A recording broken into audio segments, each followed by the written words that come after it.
On my phone. I figured it out. I would have to run upstairs to do it. Oh, so want to just get these things and start? Yeah, I'm gonna try to help you, but, or, What do you- we give it. What is I it? guess we need, you're out to go inside and I need one, 2, 3, maybe 4 copies. I'll think. Anyway, are you able to just pull it up on the screen? So all of the attachments that Dan sent in advance did add into the agenda, so this is some. But this I additions to that. this I think will make it easier to just review. If you have it. Right. If it's a big problem, and we're gonna do these things. Put it up on the screen. Gentlemen, I hope that's what make a good minute of couple minutes.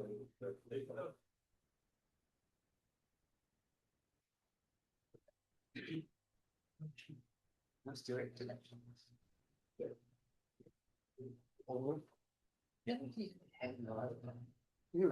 Right.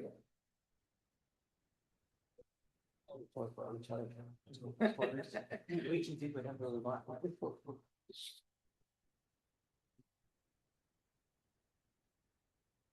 If the applicant for the painted storefront, oh Jesus,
we had, ooh,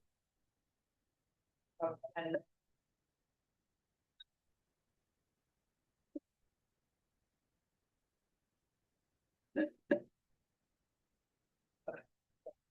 and then we had two other areas that were a mixture of frankly borax and a citric mixture, um, comprising an all natural and an all natural solution.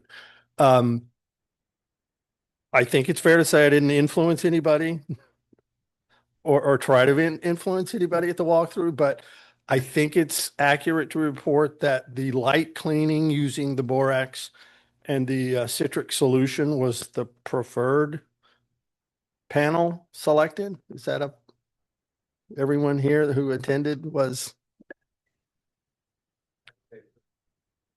So that was the primary purpose of the walkthrough, really the update. Everything else is consistent. I did mention one item to everyone that was attended is the original approval called for copper leaders from parapet to the leader boot at the sidewalk.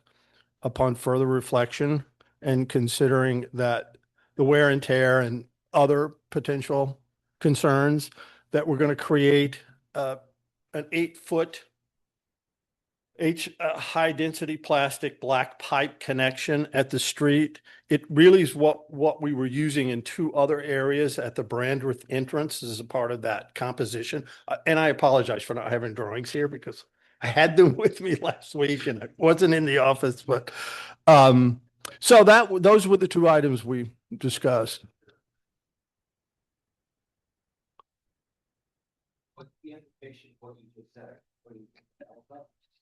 No, it's going to be copper from the parapet to 8 feet above the sidewalk.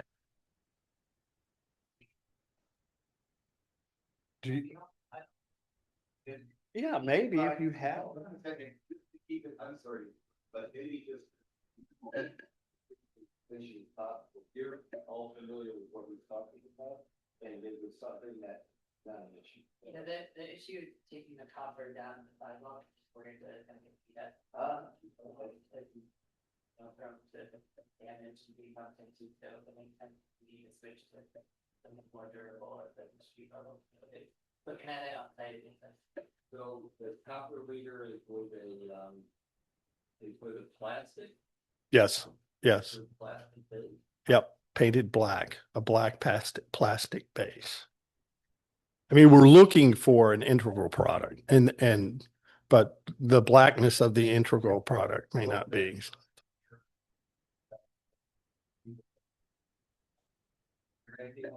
We'd like to have you come see us. We want to do the same. Daniel, we're very excited about you coming to see us too.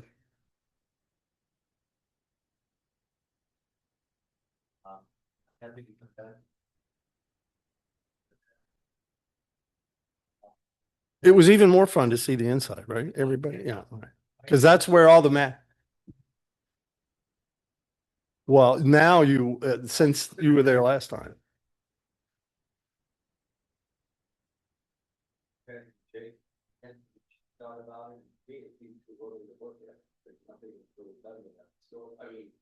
Nothing was done, but it hadn't been done. Yeah, well, the Central Avenue is almost complete as of this week.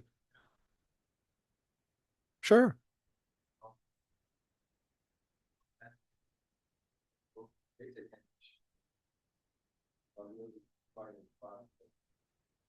And I think that should be okay.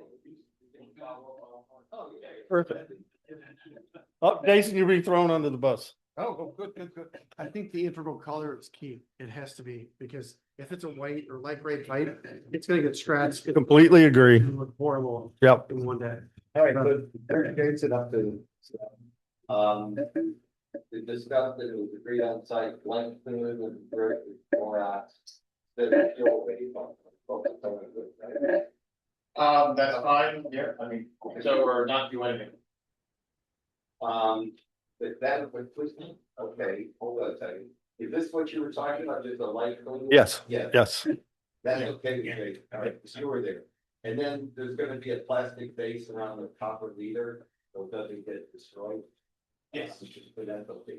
All right, and then I was just simply saying. So I think it was gonna be black, right? Yes, and then also I was saying, I think certainly well to come back. And maybe it's at a time when the storefront is done, because I think you had some issues, question, project with the storefront. Yeah, well, I thought it's too early at the time to really value. yeah, I think it sort of progressed a little bit more, but one of the biggest issues that's it brought my attention is the two different color glass that's on it right now. From the gray green on the bottom for the blue on the top. So, Yeah, I think it is the same glass, but I will confirm that. And I think it primarily has to deal with what you see on Central right now has a temporary white wall behind it, yeah, which is really altering what the perception of that shade of that glass is. But I'm pretty sure it's the same, but we'll confirm. Yeah, yeah, yeah.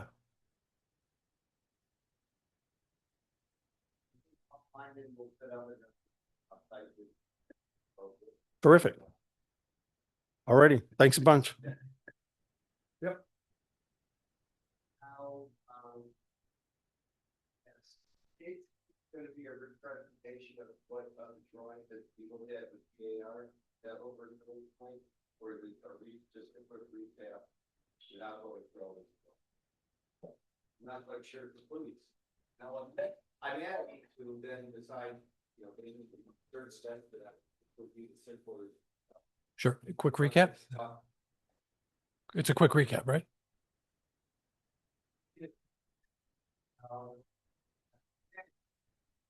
Okay, well, you've got more people present, so there'd be quite, let's go on the stage. Okay. Sure. Jim Wendling with WBP Development. Michael Bevavino is the project architect, so he's going to recuse himself. This, as many of you might remember, started conversations about this site started late summer when we walked with you guys and other planning board and zoning board members through the site, started talking about our vision. We've worked over the past half a year to continue to refine our plans with input from you guys and the planning board, which has been very helpful. We think the plans have come a really long way. We're proud of what they look like now. I thought last week's meeting was very helpful and we're near the finish line. So I'll turn it over to Michael to do a brief overview. Don't sit down yet. And we're looking forward to taking next steps. I mean, we're really trying to get everything wrapped up relatively soon to get in the ground and start. So with that, I'll turn over to Michael and then we'll answer any questions you guys have.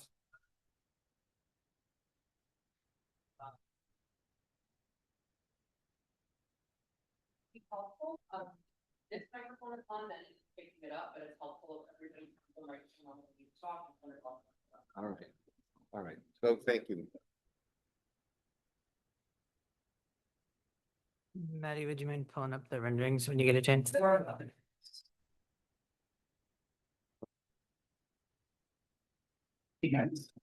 Also, are we supposed to introduce ourselves when we make a comment? Or is it, should we identify ourselves when we make a comment from the board? All right, thank you.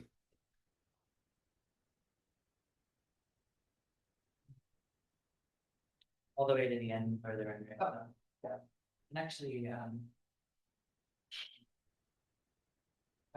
there's another file that had this sort of photos.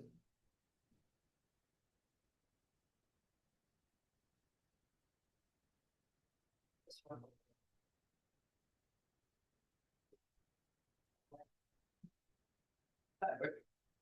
Yeah. Michael Bevavino with architecture. First, I want to thank those of you that were able to come to the planning board meeting and give us feedback then, who came to the site visits. All of that has been really helpful. As a fellow HPC member, I really appreciate the time and attention you guys have given to this project. It's a super important building, and I'm really excited and honored to be the one that's sort of stewarding it into its next phase of life.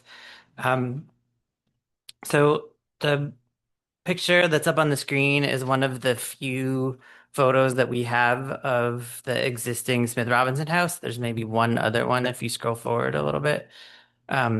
We have done our best to comb the moldings that are there, to pour over the couple of photos that we do have. And then our team has also done a fair amount of like historic research to really understand what the profiles and moldings and details of this structure originally were.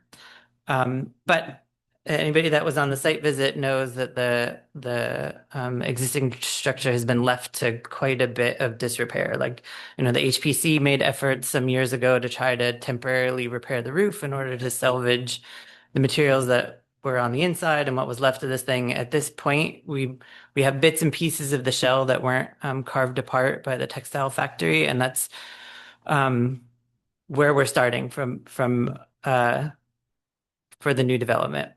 So many, if you go, yeah, I think to the renderings.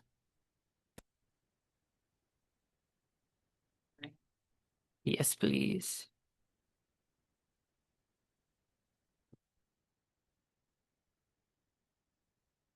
A couple.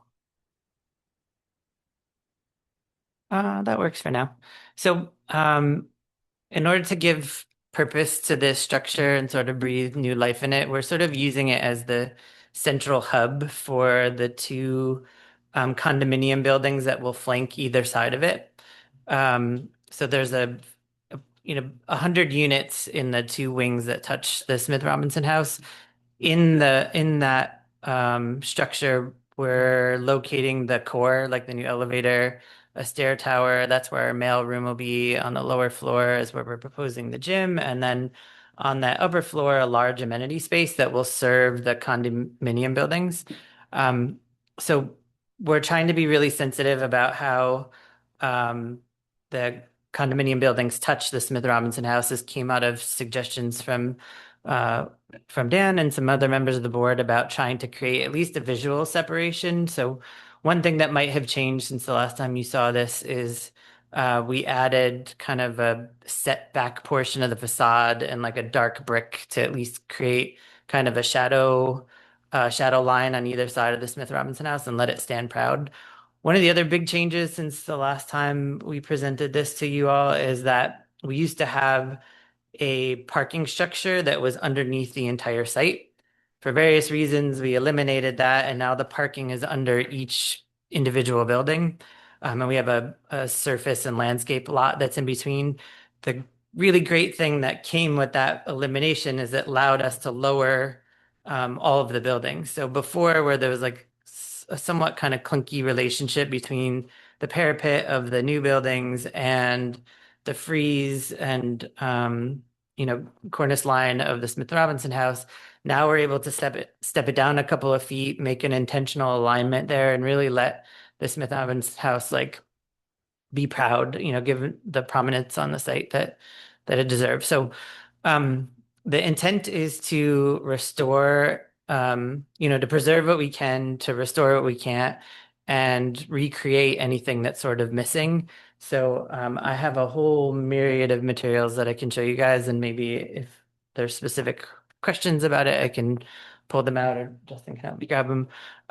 But the intent there is to really recreate the historic millwork, to really try to bring, this amazing structure back to its original life. So maybe I'll just pause there and let you guys. One thing I just want to know, I know there was some feedback during our planning board Yeah. meeting about colors and other things. We have to submit these drawings about a month in advance of the meeting. So these are the same drawings that you looked at the planning board meeting. We took those comments to heart, and we'll for sure May I incorporate ask them. if, Michael, is the fly-through available or are these static like it was last time? Yep, Justin is on. All right. So perhaps you could fly through the front and then go in the rear. And I think that would be helpful. People can choose whatever view you want. Tell them to stop and While Justin's pulling that up, the intent has always been to preserve the front facade and approximately like 15 to 17 feet of each of the front sides of the Smith Robinson house. And then there's a rendering that I skipped over of the rear facade that kind of matches sort of the proportion and the language of the new development, because we have to mitigate what is a 3-story building on the front and a 4-story building on the back. Justin, you mind pulling up the model? And just also keep in mind that the model doesn't have all the landscape features and all those things in it. Those are all done in Photoshop. So this is just to. If I may also yeah. add, when you get close up, I think maybe there's still some coordination needed between the physical samples and the image that the material represents on the rendering. But Yeah, that's okay. It's not a lot, but It's one of my kind of questions, maybe for Maddie. Like, really, I believe the board's purview to be primarily about what we're doing to the Smith Robinson House. Like, I definitely welcome the feedback about the rest of the building, the rest of the development, but our intent is to kind of stay focused on the Smith Robinson House well, itself. I'll just speak as chairman that I think it goes together because it's now one project and they're supposed to read as one. And I don't think, inserting ourselves into maybe the final finish for the new material is unreasonable. You have to, you have to probably do samples anyways, and it's not something I hope, as I said last time, should hold up your progress. Yeah. It's just a refinement that I think doesn't mean that much at the moment because you're so far from doing it or committing to it. But so I tend to have a different view of it, and we can perhaps take this up again at another time when we get closer to that point. But if you were, for instance, to change the materials right now and maybe the dark the brown, I'm not sure what color to call the main facade, the mid portion of it. If for some reason tomorrow you decide to make it blue, I mean, I think it would certainly be something that HPC would be legitimately recruited to opine on. So that's my position on it personally, for what it's worth as chairman. I believe you said it's a question for me, unfortunately. There's to it. I'm wearing lots of hats tonight and I'm staff worker. So. Yeah, of course.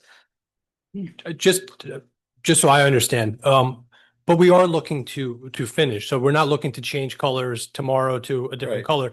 So your input is obviously very valuable, and whatever approval we need, but we're not looking, like, we're looking to finish. So we have X's on the sheet and say that these are the colors, we're moving forward with them. We don't want to change a month from now, 2 months from now, because we want to have final plans that we're moving forward with. Well, yes, Jim, I understand that. I'm just simply, as I said last time, and I didn't hear any comments to the contrary for feedback.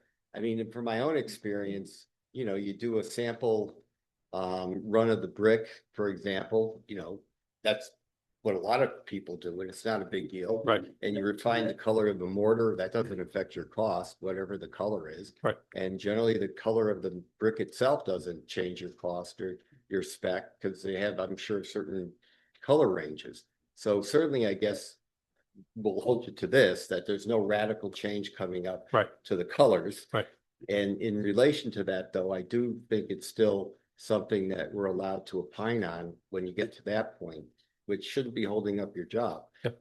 I mean, the cost of your facade, I think, is now set. Yeah, no, I would, yes, I think we're saying the From same what we thing. talked, Right, yes. right. We're going to do a mock-up, but a mock-up will be done after we have approvals, right? Yes. And then you guys can look at the mock-up. But it's a good point to bring up, and I'm glad Michael did raise it, because I maybe am jumping the gun, but when I remember getting a close-up view from the model, it seems to be more, the colors seem to be more varied than the monochromatic Mhm. look. Mhm. And maybe that's fine, maybe it isn't, but it's certainly look at a test sample, that Yep. would be the end. I think we're saying the same thing. And So- also remember that the beige on the top was meant to complement, it can't exactly match the stone. Mhm. Well, that's another thing. I don't think it's unreasonable for us to find. Mhm. Okay.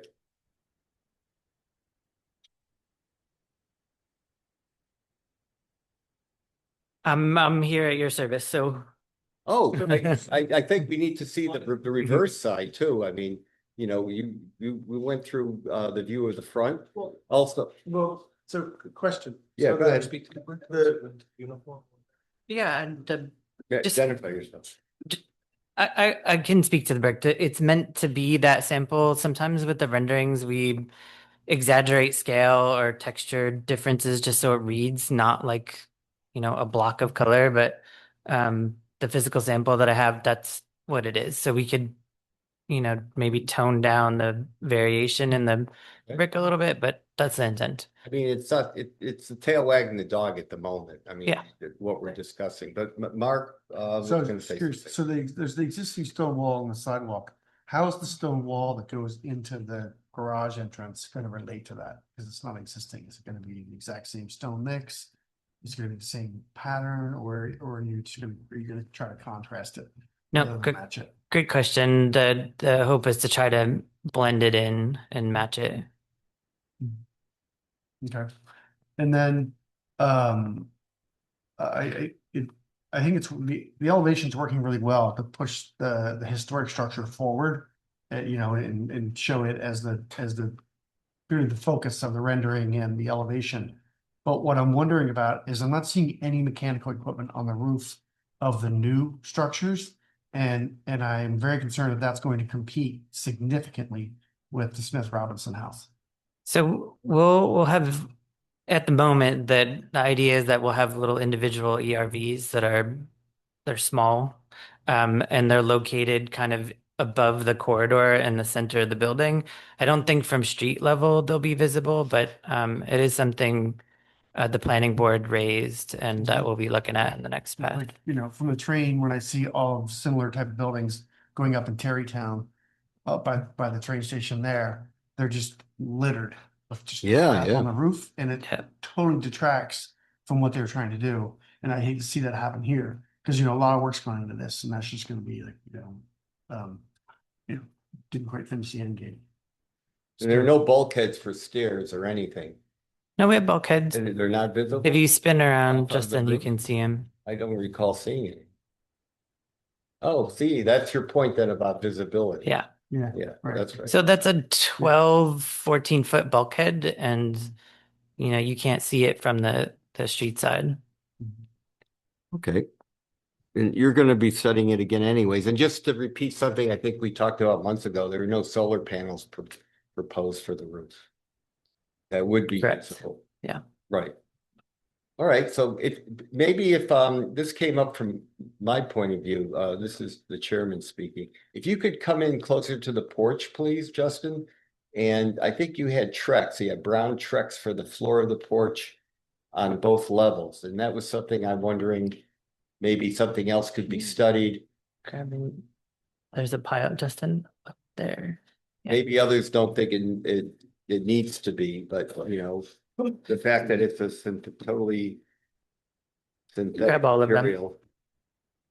We could look at something different. So one of my concerns, one of my personal concerns is the, long term. I don't want to see this building again in disrepair down the road. And I'm not, Welderbalts are great stewards of their buildings, but this is a condominium, an affordable condominium, and my goal is to not burden the future tenants with long-term, significant maintenance costs. So even all of the historic, can you grab all the profiles and trim? Even all of the historic millwork that we're recreating is Right. all, synthetic materials. And just to add to that for context, this is one development that's 150 units, but the end game will be really, it will live as two separate developments because we will be long-term holders of the 50-unit rental building. But the condo building could choose to replace us as a managing agent 2 years from now, 5 years from now, 10 years from now. So our obligation is to create an operating budget that the New York State Attorney General approves, reviews and approves.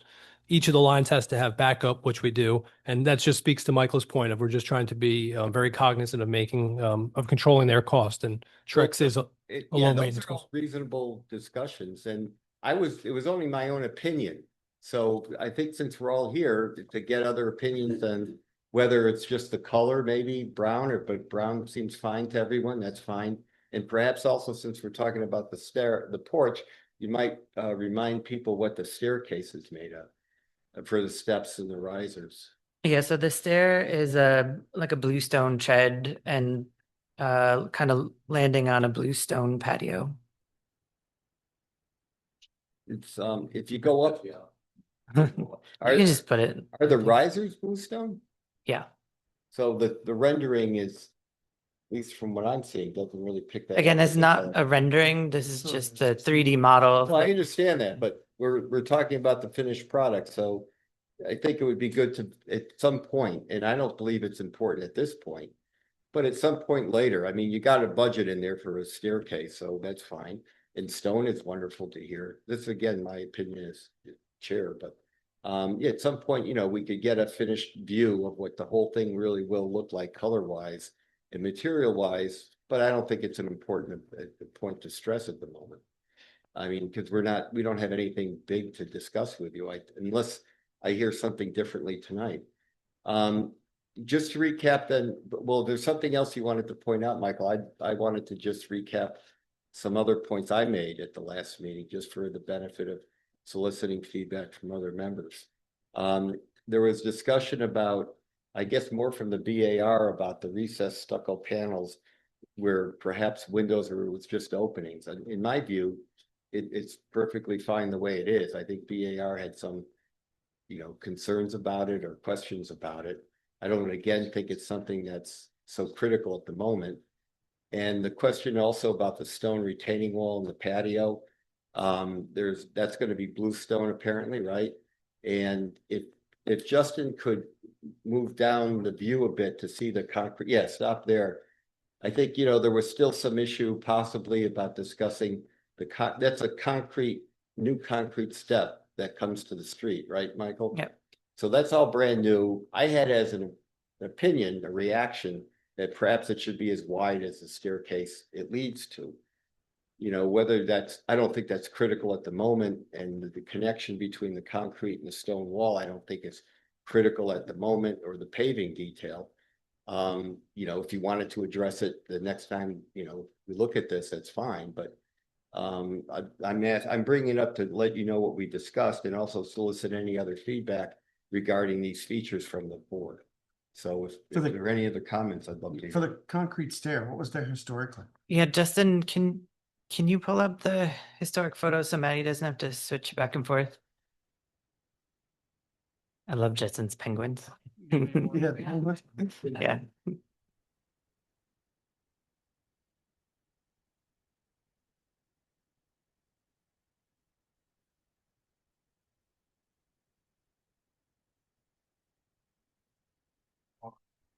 Planning board meeting and discussion about the height of that retaining wall at the bottom of the building stair. Justin, not there's in that historic photo package, it's in the original HPC submission. To answer your question, there was a skinny little concrete stair that looked pretty similar to that led from the street up to.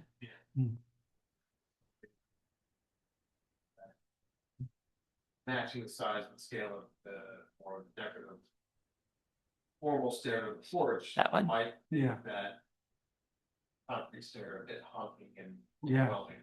I think the stair the stair of the building should dominate. Well, that's The way why it it's does- good. The way it does now, I think. Yeah. Yeah. All right, well, that's why it's good to hear from other members. It's Yeah. not the end of the world one way or the other, I think. But Mhm. any other comments from anybody else about well, now we're still talking about the concrete stair, or is that why we're looking at this? Oh, yeah, there. I had a thank you. comment about, if Yeah, you want to stay on that, but if we could go back to that rendering where you were able to move if we could look at the roof, just go up a bit and look at the roof there. And stop there. If you look from the cupola, moving your eye to the left, there is, it looked like on another drawing, I don't know exactly what you would call it, but this kind of coming out there over to between the chimneys, but you don't see that going left to right. And I was wondering, is that visible from the street? Is there a mechanical or structural reason, or is it currently there? I just was wondering why, just the lack of symmetry there. Great question. That's our elevator bulkhead. So it's a machine roomless elevator, but we still need a little bit of overhead. For the mechanics. Okay. Yeah. Although, that's a good, that was a good point. Yeah. Justin, you can rotate a little bit more so you can see it's actually like a rectangular box that kind of pops up on that side. Mm-hmm. Yeah. Okay. Generally, yeah. Unless there are any other questions about the front, State I do. Street elevate, oh, go I ahead. do. The windows, they match the historical double hung spacing, in three. Are they gonna be a true divided light or how authentic are they? Marvin makes the proposal is used to use Marvin's like yeah. So Okay. they're not true divided. So they're, okay, but they have some dimension. They have some dimension, they have a little Okay. profile, so It's not just a little applique on the glass. But those Yeah. are wood, right? It's wood frame, because we talked about that last time. it's a wood frame, but it has a clad Vinyl that clad. yeah, the exterior is clad. Oh, That's gonna so last. the, Okay.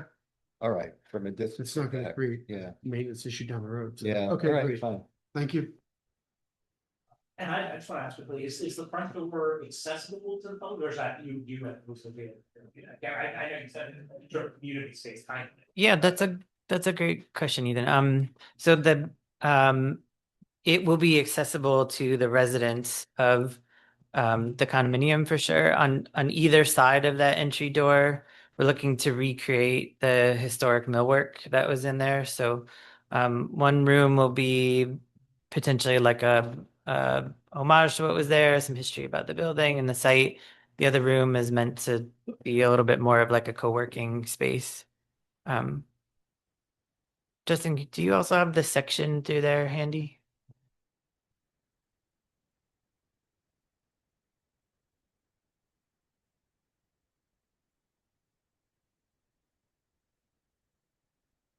Change the lower colors. Yeah, well, the model's in progress, so we were testing that today, actually. I think it's a good call. Yeah. So you can see as you come up the stair, you can see like we have, the traditional base and surround around the opening, and we're gonna try to recreate those two front rooms as close as we possibly can, and then on the story above is like a double height amenity space, and you can see, there's a couple places where we need to transition from a 3-story building to a 4-story building. So each one on the backside, each one of those levels connects with the 4 stories of the condominium.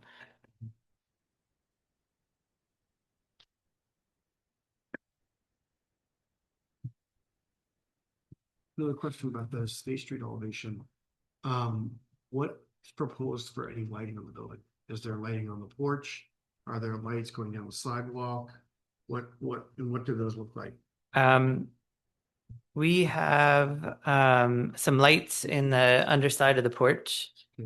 Yeah, we were talking about some lights that were outside of the Smith Robinson house that lit up the millwork at night. It's a little tough because I don't want it to shine into the residents' Right, yeah. windows, but when the guys that were there that combed the millwork, they had lights because it was when it was cold and dark early, and there was something magical about the facade like all lit up. So our goal is to try to recreate that a little bit, still be dark sky compliant and make sure that we're not shining into the residents, but I'd like to try to light the millwork at night a little bit.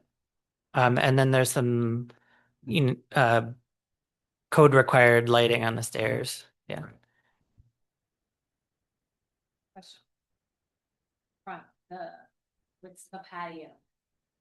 I imagine all flushed out quite a bit. Is there like a landscape architect or is that you lead them or just to see how that all connects to the stair? We do have a landscape architect. At the moment, we're just proposing a nice large patio because I thought it was kind of closest to what was there originally. So all the amenities and sort of really heavy landscaped areas are happening in other places.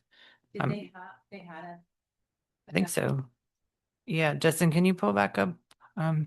Again, we have like 2 or 3 photos that we're trying to guess from. Yeah. Not so much. That's when the textile factory is there. That one's in, looks like it's in snow, so who knows? But if you go, not, yeah, you can see a bit of it there. I don't know if that, if what's there was done as part of the, when the textile factory was done, or, but it seems to me that the stairs always came down to some kind of like prominent, you know, patio or landing. And I imagine we'll do like, you know, plants and, you know, it won't be just a, yeah, it won't just be a barren field of bluestone.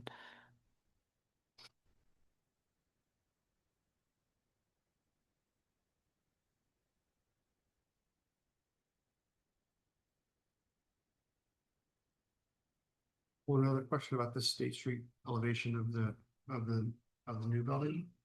Um, will there be dryer vents poking outside of the building, or are they all gonna go off the roof? I mean, is the elevation going to be this clean or not?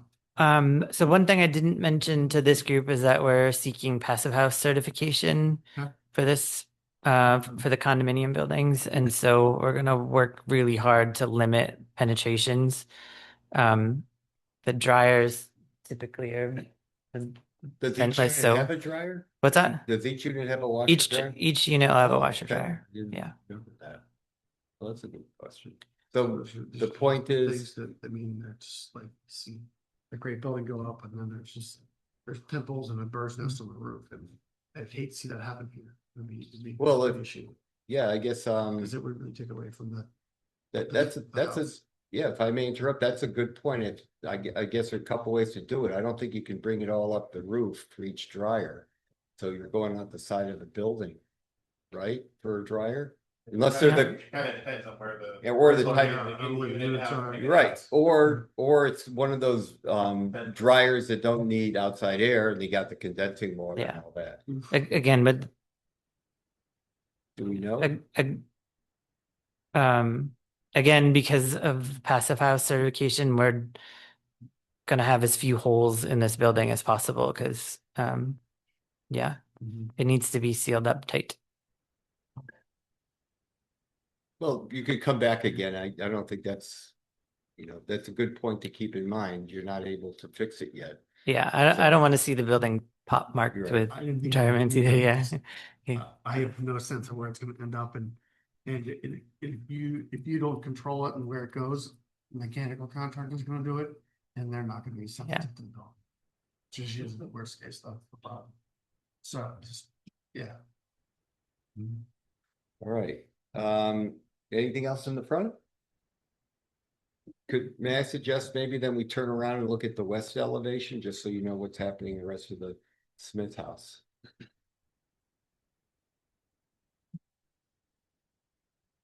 And you might just, for the purpose of to narrate that a little bit, Michael, what's going on? Yeah, so this, we have a nice big wide landscapes courtyard. It grew a little bit since the last time we were in front of you, which is not necessarily important to this board, but it for fire truck access and allowed us to create a nice alleyway of plantings, and we created this strip in front of the Smith Robinson house, which I quite like. That wasn't in the previous scheme. That has like seating areas, and then right where Justin's cursor is will be kind of the main entrance for anybody visiting the site. That's probably where deliveries will come through, like your DoorDash order, and that's where I imagine most of anybody who's not parking in the garage levels below will come in and out. So there's Justin, if you zoom in just a little bit, there's like a canopy and an entry. So we're still kind of maintaining that like 3-bay rhythm, but it's clad in the same material that we're cladding the upper stories of the new condo buildings. And then we're trying to create like a little bit of a shadow line in each of the places where the facade touches the condo buildings, just to give it a little bit of separation, even though they're all kind of one. And what's nice, again, is I think you mentioned it earlier, Michael, is you turn lemons into lemonade. I mean, now, contrary to the prior scheme you presented, everything stays away from the existing cornice and roof line. Yep. So, Yeah, that was a big win. all right, any questions on this for anybody? Okay. Well, to summarize then, I guess, we're asking that at one point when you deem it appropriate, maybe we should be apprised of what the final selection is for the material or, sample coursing. There's still some study to be done, resolving some details on the front porch and the concrete, whether they're rails, the paving or the bluestone, but in general, I don't hear any objections to where you're going, and I don't think there's anything the few comments we have, I don't believe in any way impact your progress. Great. And with that, is there anything else that the applicant wants to say or talk about? Are you're seeking your certificate of appropriateness now, or you're looking to No. come back again? I mean, You ideally can't do now, it but until you get we have everything to, approved. don't we have to get, this is where we need Stuart, but, No, but if I might say though, well, if I may say, Manny, I recall that with the Main Street building, we couldn't vote on the certificate of appropriateness because they didn't have all the BAR. They didn't have the parking approval. and I think some we other need site to be through approval. seeker in order to, Yeah, seeker, yeah, That's the answer. Yeah. yeah. So, Okay. so that's on another project, just so you know, we're not treating you differently. That's the determination we received. Curious about the time. Thank you for clarifying. Okay. Yeah, All right. but we don't need to come back until essentially that point, basically just to ask for the certificate of appropriateness and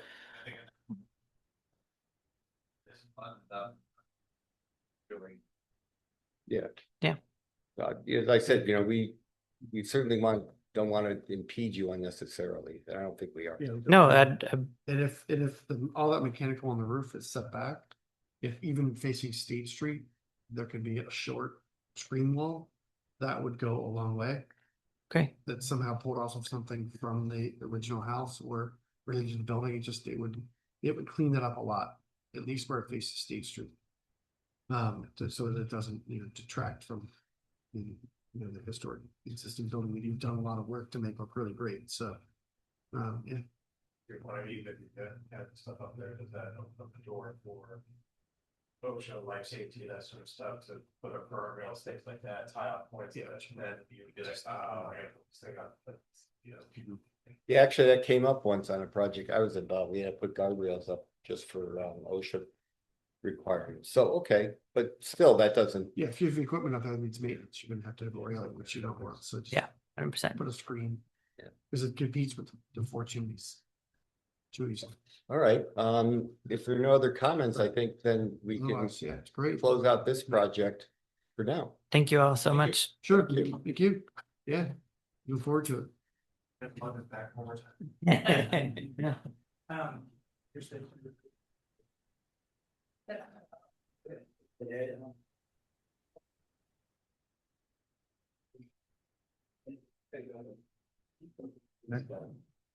Good night.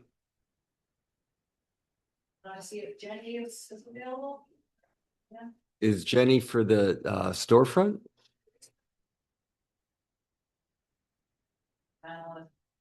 Well, if she's waiting, let's get JB done. Cause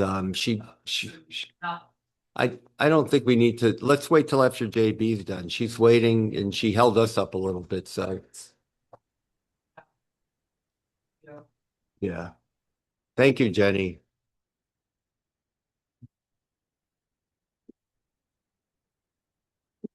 All right. All right, Jay, please announce yourself. Thank you. Chevy Hernandez, Eric Architecture, 22 Liberty.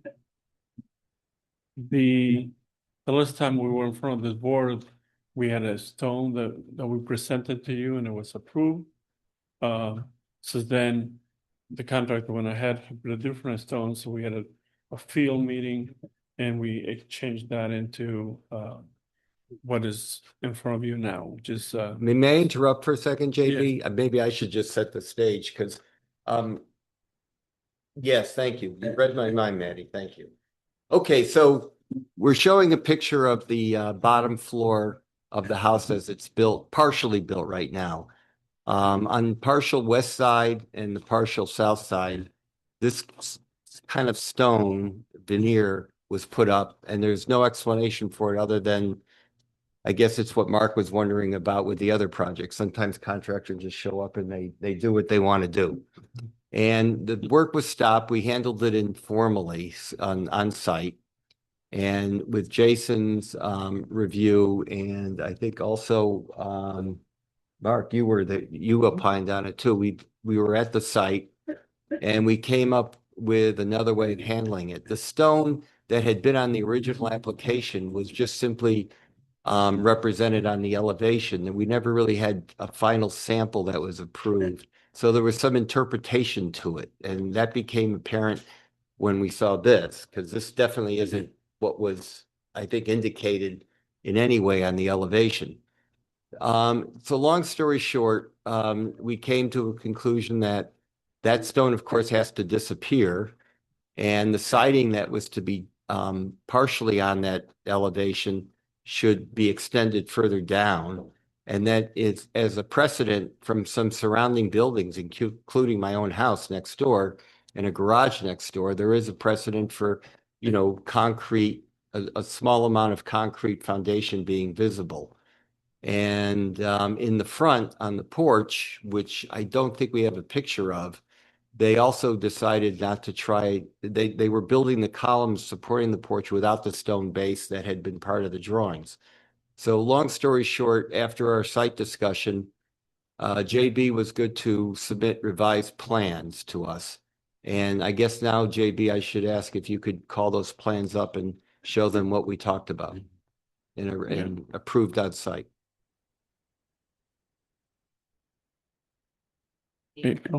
Yeah.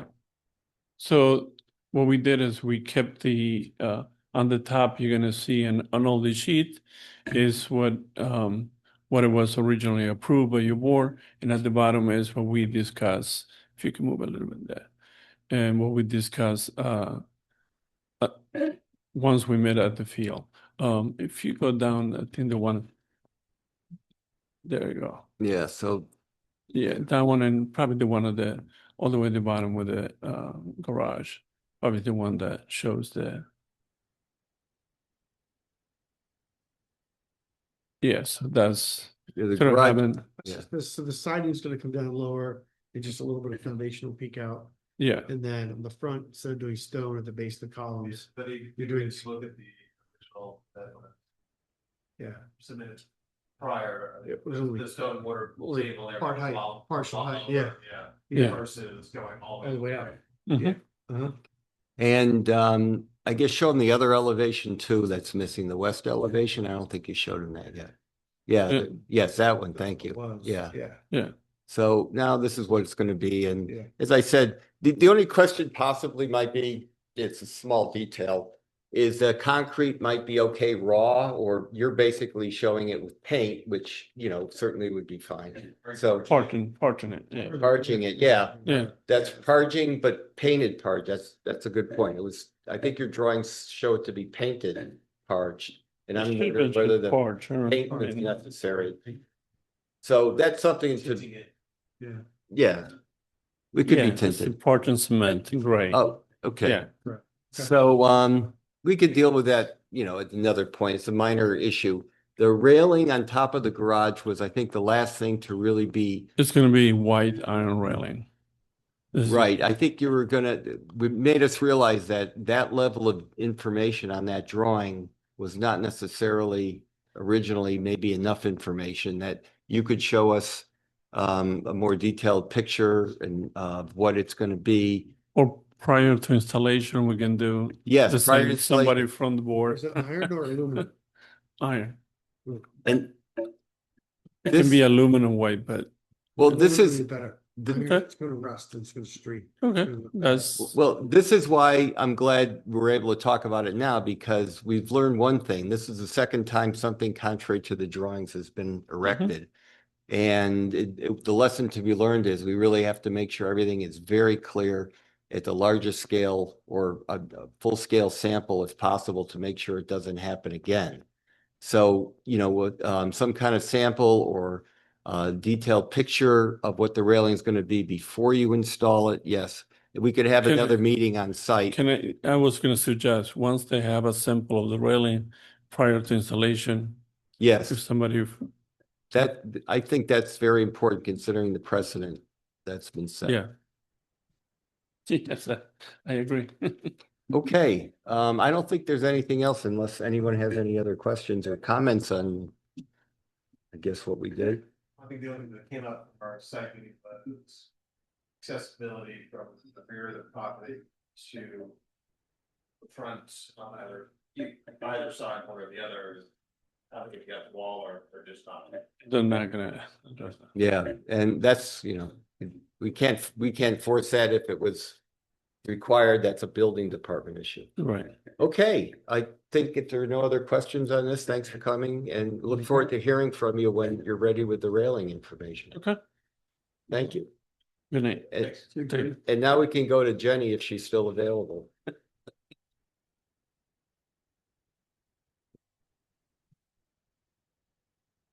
All right, Jenny, my guys, yeah. Going to the panelists, please unmute your camera on.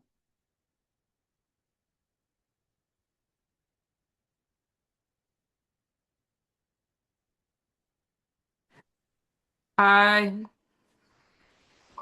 Right. Made it. Hello. Hi, how are you? How's everybody? Hi, Hi. Good. we can't hear you. Uh, If you could announce yourself and tell us what Can you you- have. can you hear me? We can't hear you. You can. We can't hear you. Can't hear you. How about now? Well, definitely hear you earlier, yeah, because you might have had. some. Jenny, can you raise your hand if you can hear me? Oh, okay, all right. Um,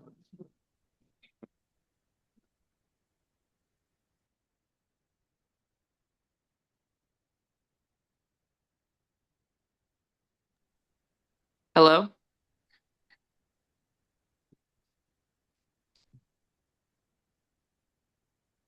Hello?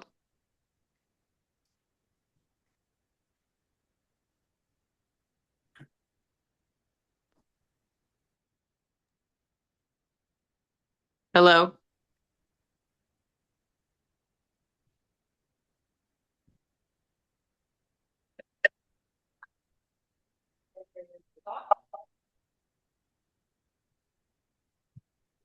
Can you hear us, Jenny? I can hear you. Oh, we can hear you. Great. Oh, All okay. right. Hi. Great.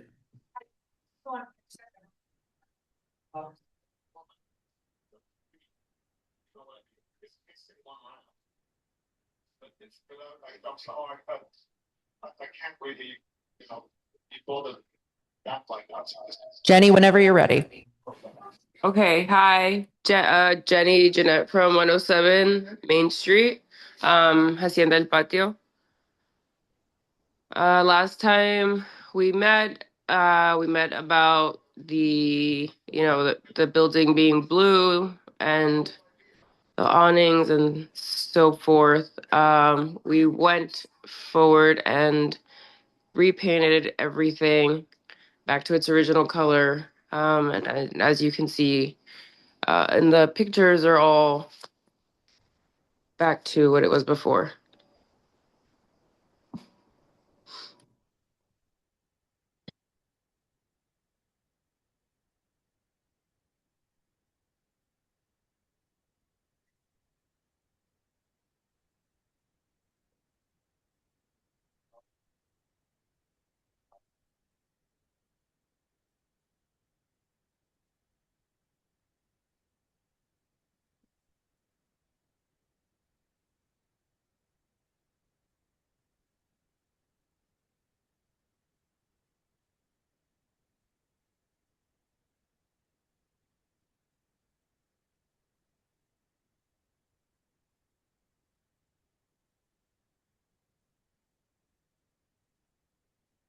Also, I'm not sure if you're speaking or not, but I can't hear. I think, Okay, I can hear now. okay, do you want to describe the work that you did?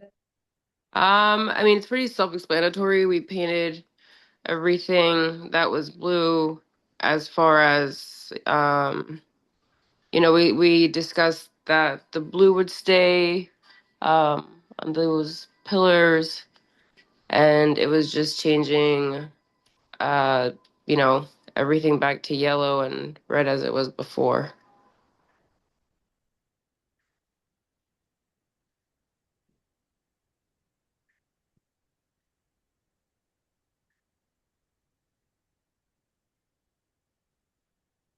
Hi, Chairman Garpowit. I think also the last time we spoke because this was going to just be something to review after you've managed to paint the sign ban as to whether or not the blue on the doors and the pilasters needed to match it too. But just my personal opinion is it's fine the way it is, but I'll ask other board members to weigh in if they feel differently. No, no other comments? All right. Well, thank you very much for taking care of that. Great. Thank you. Thank you. Well done. Have a good one. Thank you. Good night. Good night. All right. Do people have much more time tonight? If we can go another half an hour, or even possibly an hour, maybe at least a half hour, is that okay? Great. All right. So, have I missed something else that was on the agenda? All right. So discussion of fences, the Black Historic District, we had an update. I don't want to miss this if there's something else to discuss. I just submitted a new version that had pictures for so now individual entries for each, and we have when we add a before picture, we have a before picture next to that. So I just have to block that of that. Okay, so the mock-up was updated. Yeah. Thank you. Yeah, thank you. Yeah, in some cases, Joyce didn't have this. It was.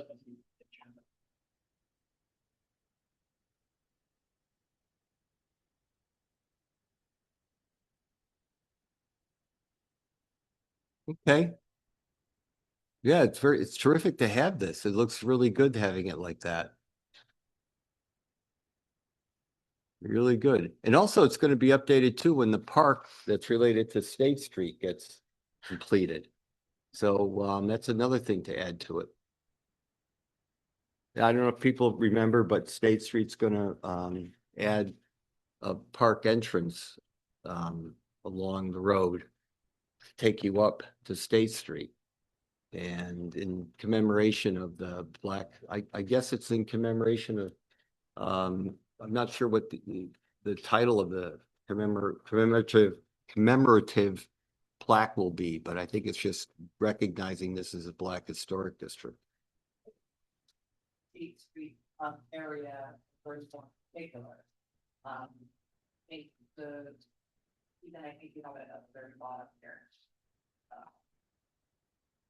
That's the Hunter Street playground, so I think the idea was to sort of remind folks that that was a very important spot in Aspen's history. And yeah, it'll be a great addition. Okay, well, thank you for doing that. What? I mean, we have to be ready if we want to put them up on the website at any point. That can go as a. I'm all for getting it on the website. If you're saying it's ready to go on the website, then this will be our formal request to add it to the website. Wonderful. Okay, so if I can now spend about a half an hour at most, just to introduce you to a topic I'd like the board to consider.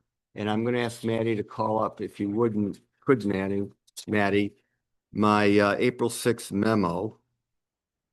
And possibly also have at the ready the photographs that I emailed to you earlier today. memo, which I believe was handed out. Yes. Not having for. All right, so could you call up the photos I sent to you then? Thank you. And I'll use that as a way of introducing the topic. Give us a second. Some of the photos kind of repeat what you'll see on the attachment, but I think it's good to just have it. And while you're doing that, I'll just explain. As you know, I live on Rockledge in Sparta, and that's a good shot. And while we're just letting that stay on the screen for a second, I live in Sparta on Rockledge, and a neighbor of ours, friends and neighbor, who've been there a few years, surprised me and my wife by putting in a white vinyl fence on the side, our common side yard line. So if I could ask you, Maddie, to try to find that picture. I think I emailed you another copy of it. Keep going. These are other fence images, but I want to first show you what stimulated my attention to this matter. Yeah, stop. So that's my neighbor's house on the right. This is an unfinished fence. They're going to complete the rest of the fence and come back up the other side of their lot at a later date, presumably after they come to us for approval of new porch work to do and a new deck. So they're leaving this part of the fence undone because they want to have vehicular access for the trucks and all that to get to the site during construction. I'm not sure why they put up part of it, but that's what they did. Okay, so this is what prompted my, Wendy and I, my wife and I, were very surprised. They're very nice people. We have a nice relationship with them. And just to talk about how my memo starts out, there's one objective problem with that fence. And it's not necessarily strictly an HPC issue, but it does affect HPC. And that's why I'm starting with this picture. The fence along Rockledge is 6.5 feet high. There's a section in the code that prohibits 6.5 foot high fences on front yards. Now, as my house, the same with my neighbor's house, we're on a through lot. We both have Rockledge and Liberty Street frontage. That's a through lot. And there's a section in the code, which I've included in my memo, that says that on through lots, there are no backyards, there are only front yards. So by code, that fence should only be 3 feet tall. However, and this is as a sidebar, I got in a little bit of an embarrassing discussion with my neighbor when I went to complain about the height, because he told me that the building department, he did his due diligence. He did everything he was supposed to do. He called the building department because I guess the fence contractor was wondering whether that fence could only be 3 feet high. And he found out from Paul at the building department, and that name is also in my memo to you, that they don't care, that that you can do a 6 foot high fence, 6.5 foot high fence. I have to just I would not prefer it to be characterized that way. That is not the building inspector's interpretation of the code. You and he differ. Okay, I'm telling you, yes, it's a fair point Maddie brought. I've let a little bit too much emotion, as you hopefully will understand, because we felt affected by this. But essentially he said that the code allows, or what the building department allows, I should say, is a 6.5 foot high fence. I spoke to Paul to follow up, and he told me essentially, and this is a quote, they think everybody deserves a backyard. So as a result, they don't require that to be a front yard. I have Now that wrong, disagree with the building department's interpretation of that. well, thank you, member Gospel. I was shocked by that, and I think I'm entitled to say that as a resident, for no other reason than just as a resident reading the code. And I've yet to hear, and this is on the record because I've had some memos to the building department explaining that, I've yet to hear from the building department objectively as to why that part of the code is ignored, the way I read it, and as you just heard, member Gospel read it. And I think other people, and I'd love to hear your opinions, maybe not now, but it could be later on, as to whether or not you believe that the wording of the code is subject to some new interpretation by just reading it. So in any event, that explains right now why that fence is 6.5 foot high. And as another sidebar related to fence heights, and I've discovered that there are no permits required to put up a fence. And that is the only restriction we have about fences in the village of Ossining is the fact it can't be chicken wire or barbed wire. And that's essentially it.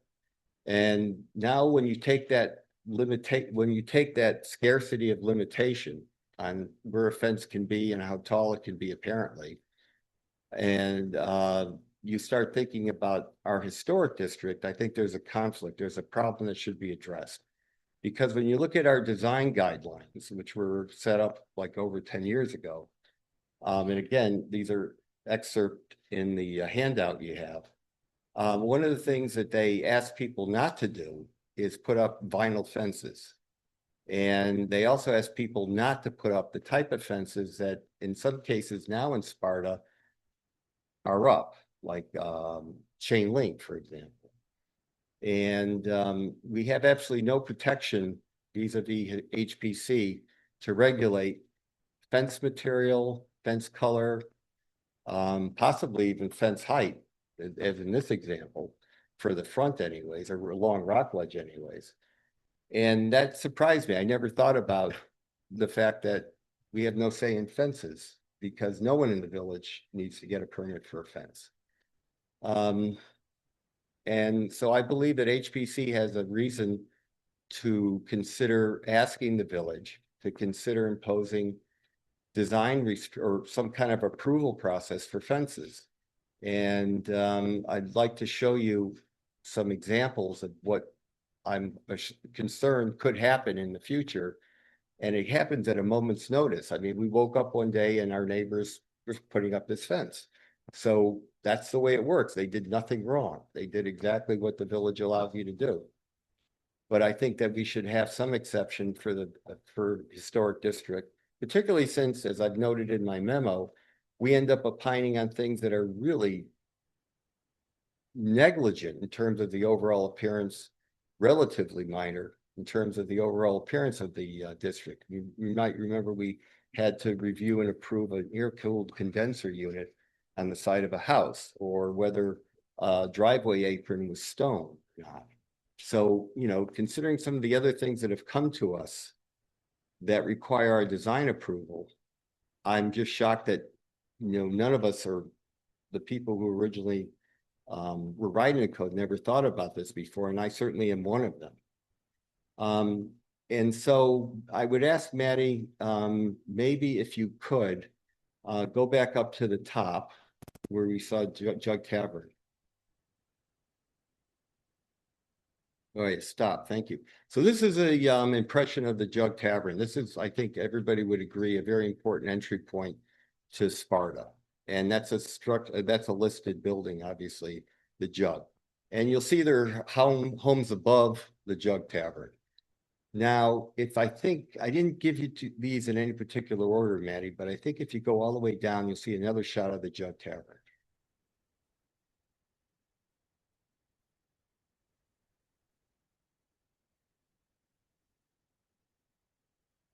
Yes, yes, thank you. Go up a little bit to see the Jug Tavern. Okay, so with Michael's help, we just quickly showed you how it would change if those people who had that wood fence that was aged, decided to replace it with a white vinyl fence, which they're allowed to do. They're fully Yeah. above the.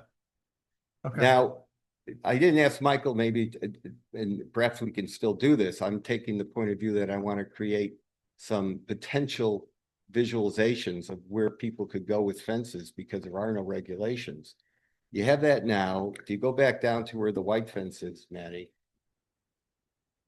And I think if Michael has the time to help me with this, stop.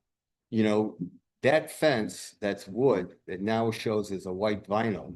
Imagine that white vinyl fence continues all the way behind the Jug, where the gray house is, that on the left above the Jug. Those people have a side yard. And they could, if they wanted to, continue that white fence on their property all the way along their side yard, essentially right down the rock ledge.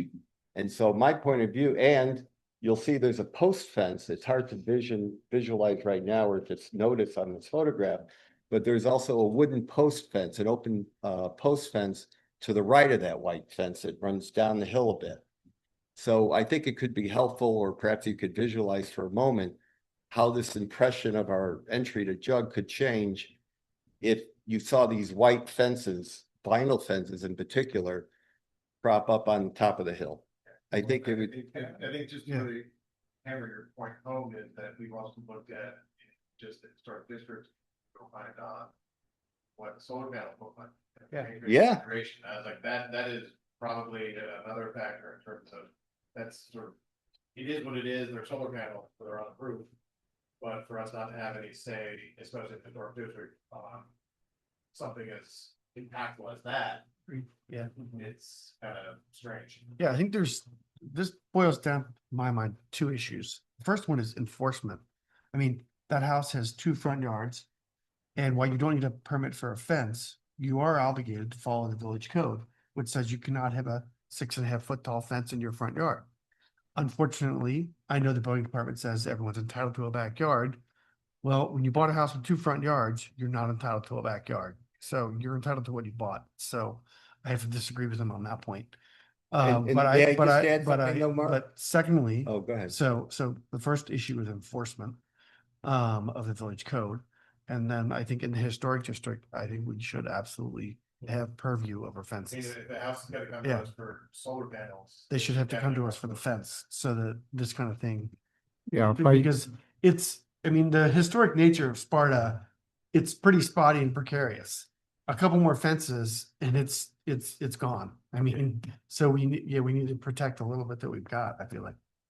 yeah, if I could just Yeah, please. add as well.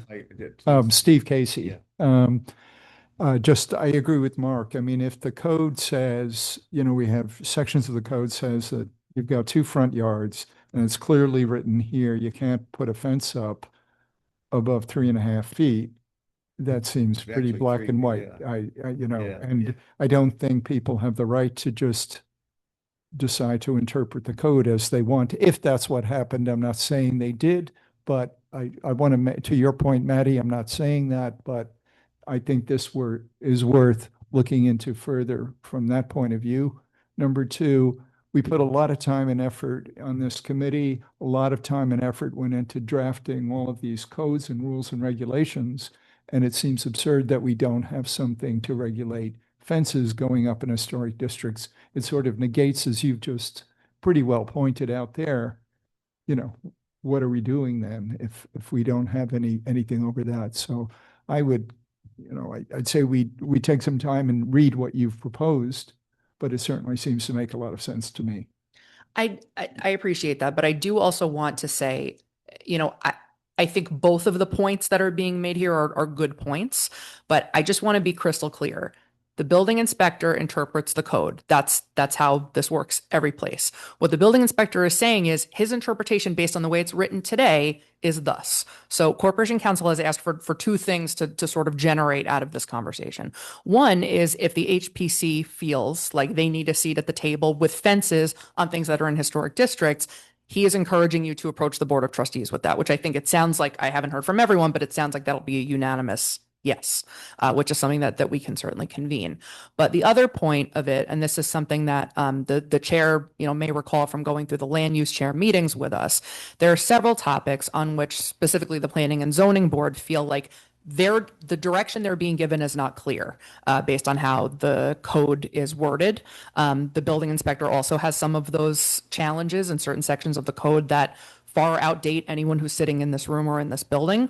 So I think what's being asked is not necessarily to create an adversarial relationship between the HPC and the building inspector, but rather if the HPC is dissatisfied with the way that the building inspector has interpreted the code as written, perhaps suggesting some change to the code that will help him to interpret in the way that you would prefer.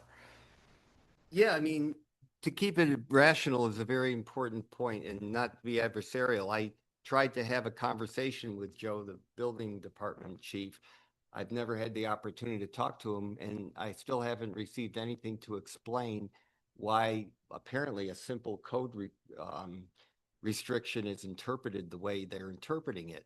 I mentioned to Stuart, and to get on the record, that in New York City, for example, I'm accustomed to seeing memorandums that get published on time to time to deal with exactly what you're talking about, Maddie, parts of the code that are potentially ambiguous, and they're written to clarify. That, to my knowledge, we still don't have in the village. So as we speak right now, there's something in the code that I think to anyone reading plain English would be shocked to see allows a 6.5 foot high fence along a street line on a front yard. It's just that simple. There's nothing in writing that would clarify to the contrary. And I, as I said, I got in a little bit of a friendly argument with my neighbor about it because I was surprised to see it being interpreted in a way that is yet to be explained to me. But we want to be cooperative. And certainly if the village decides to leave that interpretation the way it is for all the other properties in the village. And by the way, opposite Chillmark, I've discovered there are through lots, and they have 6.5 foot high fences along the road opposite the Chillmark Shopping Center. And so it's not just here at my neighbors that a through lot gets a 6.5 foot high fence on a street. It's being interpreted in that way, yes, because certainly there are no codes about the fences. So, and it's another point I think it's worth noting that and again, there's nothing else in the code to talk about fence applications, but you'll see if you're cognizant of these requirements, that the code for fences tends to be ignored in the village because people don't need a permit to put one up, but that's another issue village-wide. And I don't mean to focus on that right now. I'm just concerned about our historic district. So I think in the interest of conserving time, that what Steve mentioned is a good idea. I offered my memo, which you now all have hard copies of, to take your time to read and offer any additional comments. And I think then, unless anyone disagrees, I'd like to suggest that we take this up again at the next meeting. And hopefully we could even devote the entire meeting to it unless there are other applicants who are presenting. Because I believe, as I mentioned in correspondence to Stuart, that this is a priority.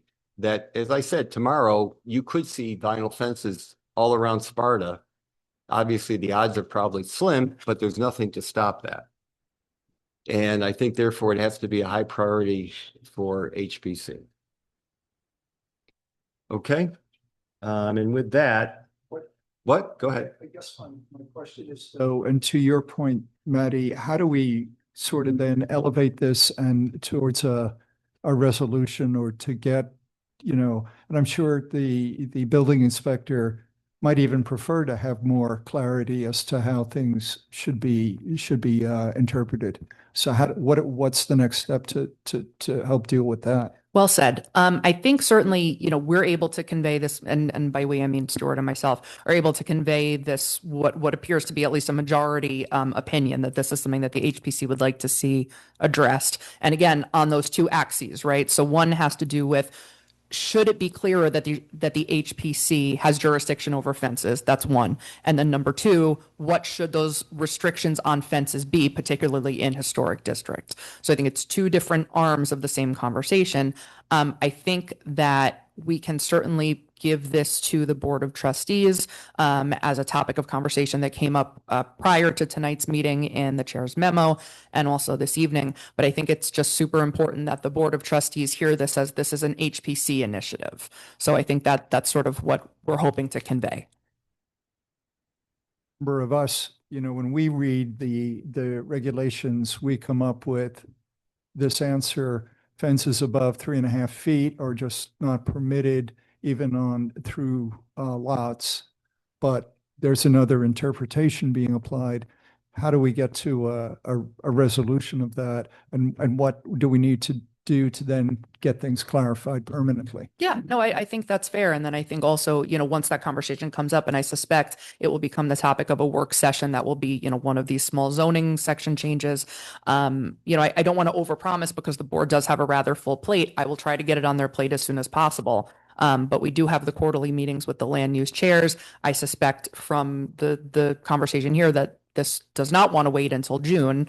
So I will try and move it faster if I'm able. But I suspect that the building inspector will also be requested to be at that meeting so that he can also give his perspective on his current interpretation. I really welcome to hear that. And by the way, to Steve's question about next steps, I think they'd also, to make that meeting with the trustees whenever it occurs more useful, I think it would be great to be able to present to them some draft of how the law would work if we establish the fence. So I have, just to point out, a draft of what possibly it could be. And just to make a note, the draft I put up talks about prohibited types of fences, which is a different way of saying what's allowed. And it's probably better to say what would be allowed rather than all the types that are prohibited. But I put down prohibited just to give you a better idea of the stuff we're trying to prevent from happening. That right now would be allowed and with the absence of any regulation. Go ahead. Well, I was Jason. just gonna say, Jason, see you. This kind of opened sort of Pandora's box because, we're looking at it from the HPC perspective and we're asking to review it, which I think we probably should in relation to the historic district. But then it's going to raise the question, well, then, all right, well, what about everybody else in the village and the town? How does that work? If everyone that's just in this small little pocket has got to come to us to review their fence requirements, but everyone else, it's the Wild West, you can do whatever you want. I think it's going to open the door where we're going to have to sort of look at every application that comes through, and the building department's going to punt to us for us to review if fences are now going to become permittable and under review. I think it's going to end up in our lap for everybody in town. Well, hi, Chairman. I appreciate that observation, but I don't think the precedent is there. For instance, It may not be, but I think it's outside the, someone's going to be like, well, Joe over here across the street who's not in the district, he could do whatever he wants, but you're making me do it. Why didn't you look at his? I can see it from my house. Yeah. So that's why I'm saying it's opening Pandora's box in regards to it. No, I appreciate, this is I Steve. think Yeah. it's really a bad thing, but it's going to become a thing. I think the fence regulations that I believe are plainly written tend to get ignored on areas outside the district, which is a different thing. But I really respectfully would ask that you stop saying that because, I'm going to stand up for my staff. No one's ignoring the way that the code is written. So I can't let that be on the record. I can't. Going back to the wording of the code and asking for some interpretation in writing or some clarification as to why what I think is plain English has been subject to interpretation. Because I could see so many other parts of the code being interpreted any way you want, depending on who's in the building department. I think that's a fair statement to make.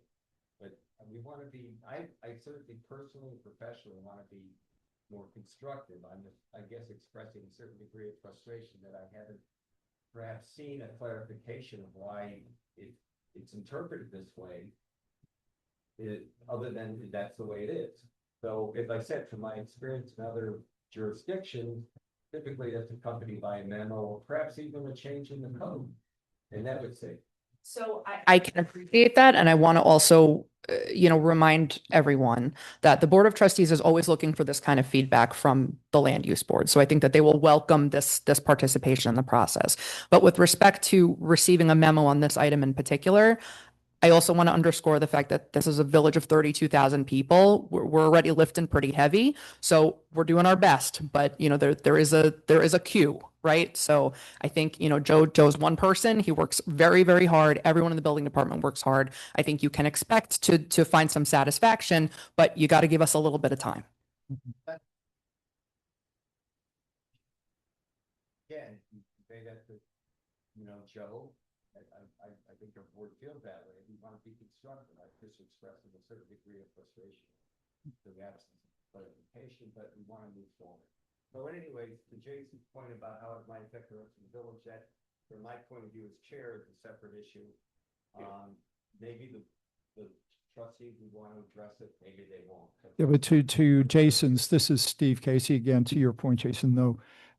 People who buy homes in historic districts already know that they can and cannot do things with or without our permission, whereas other people can do things without this. So you're absolutely right. It's going to create and may create, hey, my neighbor right across the street did this.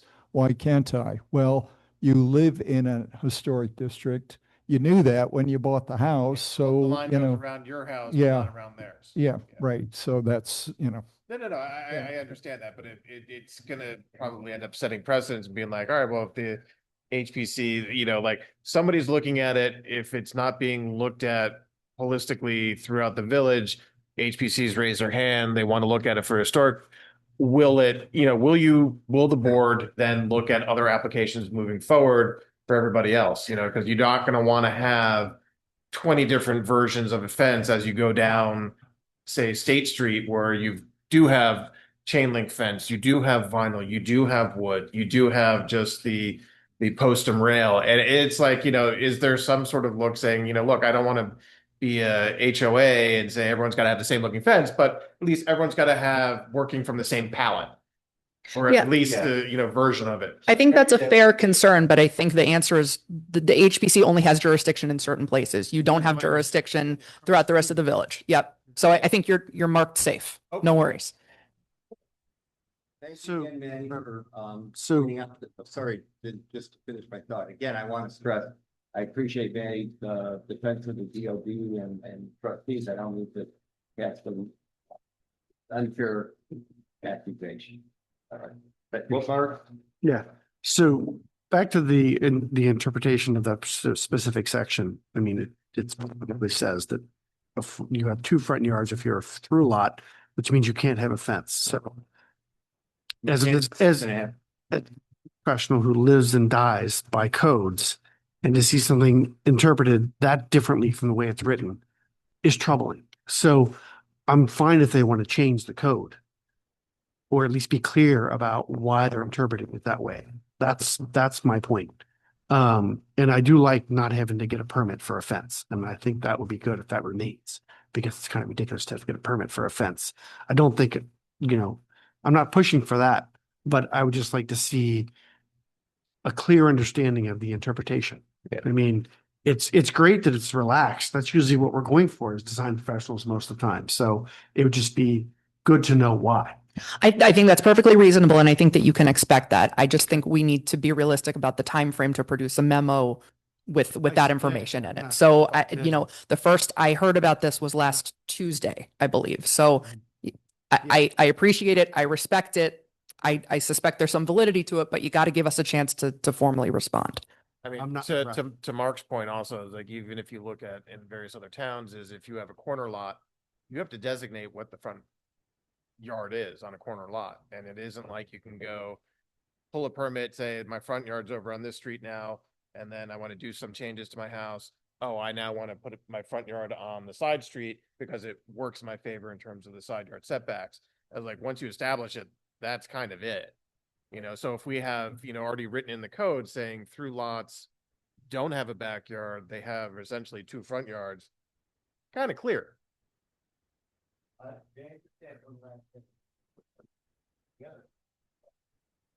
This is the chairman. I want to add one last thing and before we adjourn to show you the priority or the reason I believe it's priority. The Jug Tavern, I know the people who are on the board of the Jug Tavern, and maybe you show a picture of it quickly if you wouldn't mind, Maddie. Coincidentally, stop right there, thank you. That is a corner lot to what Jason's talking about. And one of the things they're considering doing is putting a fence up around that corner so that, you know, if children come, they, you know, have a safe area. It's not to complain about a fence being erected to protect kids. It's what type of fence. So right now, I'm really not sure if, not that they would do this, but bless you, if they put up a white vinyl fence around the Jug, I'm not sure that's necessarily something we could stop them from doing, even if the Jug even though the jug is listed. So it's a question, and I'm not worried about that particular location because I know the people in charge, but that is theoretically something that could happen. Okay.